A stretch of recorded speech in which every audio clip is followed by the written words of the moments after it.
semaine, au programme de l'Alsace innovante et créative, nous voyagerons de l'autre côté du Rhin pour visiter le salon IKF dédié aux arts du spectacle. Nous retournerons sur les bancs de l'école pour comprendre le nouveau pacte ingénieur et kimono et tatami seront de rigueur pour le jeune talent de la semaine.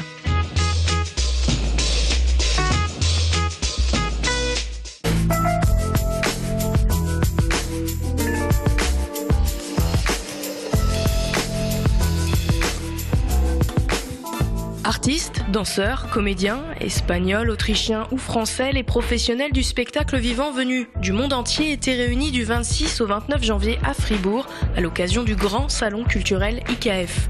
Ce grand marché des arts du spectacle réunit chaque année près de 18 compagnies issues de différentes disciplines artistiques.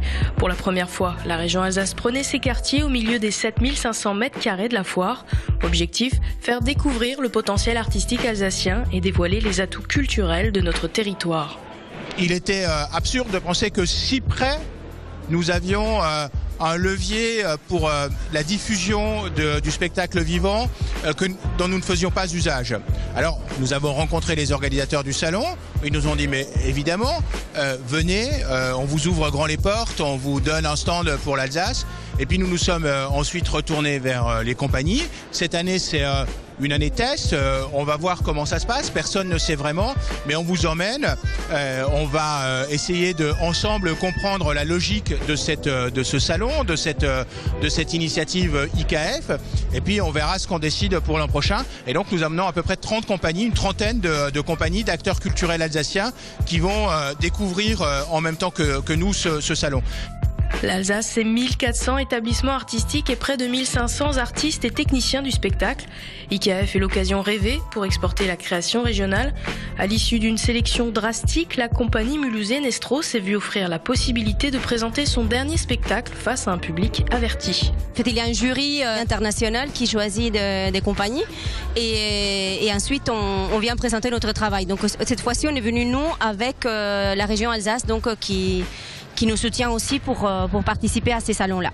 La proximité géographique et l'amitié franco-allemande sont des moteurs pour l'échange culturel.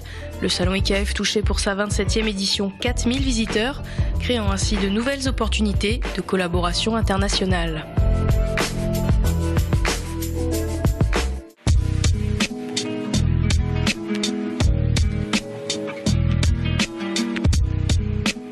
INSA, NGES, NCISA, en matière d'école d'ingénieurs, l'Alsace peut se targuer d'offrir un panel de formations larges, proposant chacune un diplôme reconnu et favorisant le rayonnement de la région. Et pour dynamiser davantage l'attractivité de ces filières, la région a lancé en 2007 le pacte ingénieur, un contrat liant la région et les écoles. Il y avait un besoin important qui revenait en fait de la part des entreprises, puisque les entreprises se développent lorsqu'elles ont des ingénieurs qui sont capables de porter leur recherche et développement. Et il manquait en Alsace effectivement le fait que l'on puisse former suffisamment d'ingénieurs qui soient en capacité de comprendre les enjeux des entreprises en local, donc des ingénieurs qui aient fait des stages dans les entreprises de la région pour qu'elles puissent se développer. Donc en 2007, nous avons fait un premier pacte d'ingénieurs, puisque nous avions en 2007 à peu près 400 ingénieurs formés par an. Et avec ce pacte, désormais, nous en formons 1000 par an. Donc ça, c'est extrêmement important pour développer économiquement notre région, pour accompagner les entreprises et puis pour générer de l'attractivité. Parce que quand vous avez beaucoup d'écoles d'ingénieurs, vous êtes en capacité de développer de la connaissance. Et lorsqu'un groupe souhaite s'implanter, il réfléchit à ces choses-là. Ce contrat d'objectifs a multiplié les offres de formation, des formations qui intègrent désormais l'apprentissage, de quoi renforcer les liens entre écoles et monde du travail. Comme il a insufflé des moyens, il a effectivement apporté un changement sur l'apprentissage, ça c'est très clair. Sur l'attractivité internationale, en ce qui nous concerne, nous avons mis des moyens du pacte pour attirer des étudiants étrangers. Ça reste un point fort pour nous. Et surtout, le plus gros des moyens du pacte ingénieur pour l'INSA de Strasbourg ont été mis dans la relation entre l'INSA et les entreprises, dans la cellule INSA Entreprise.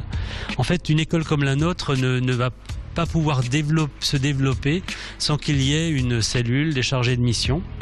Et nous avons deux cellules très importantes chez nous, qui est la cellule INSA Entreprise, donc le lien avec les entreprises, et la cellule Relations internationales, qui fait le lien avec les autres systèmes de formation du monde entier, voire les entreprises du monde entier.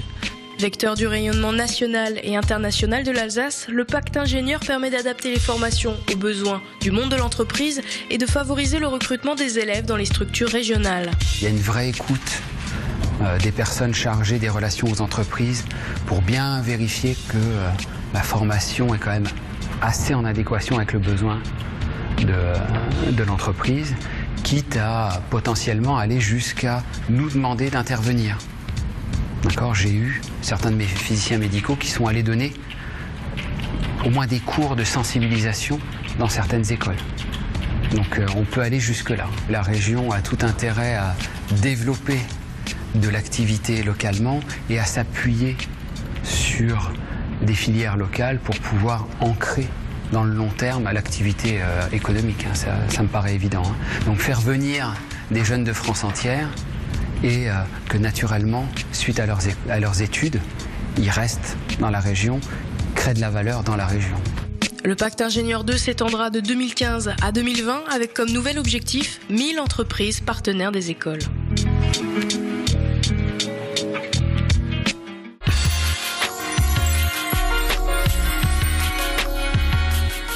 À tout juste 30 ans, Yannick possède un parcours sportif exemplaire.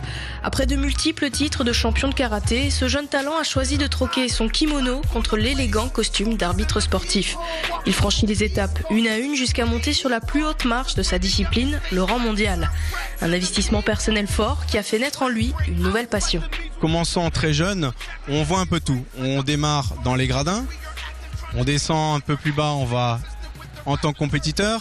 Puis après, on se dit, pourquoi pas aller encore un petit peu derrière, voir un petit peu tout ce qui peut se passer dans le schéma d'une compétition.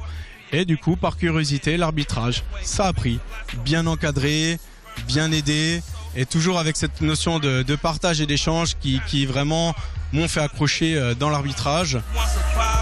On est tous des pratiquants. Pour la plupart, certains d'anciens bons compétiteurs, d'autres peut-être un peu moins, mais tous des pratiquants, et encore en kimono. Si on a une vision aussi de la compétition, c'est mieux, c'est encore mieux. Mais tout s'apprend et justement on intègre des écoles de formation pour pallier à des fois ce manque de compétition. On donne beaucoup, donc heureusement que la famille est là pour nous accorder un petit peu ces moments de sortie et vraiment de nous aider, nous encourager dans notre passion.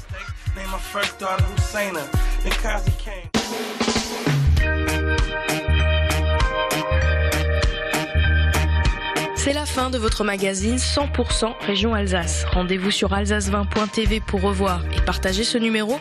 La semaine prochaine, nous visiterons les coulisses de l'entreprise TFL et portrait de Fouad Dotovic, le créateur de Poca.fr, le blog strasbourgeois qui monte.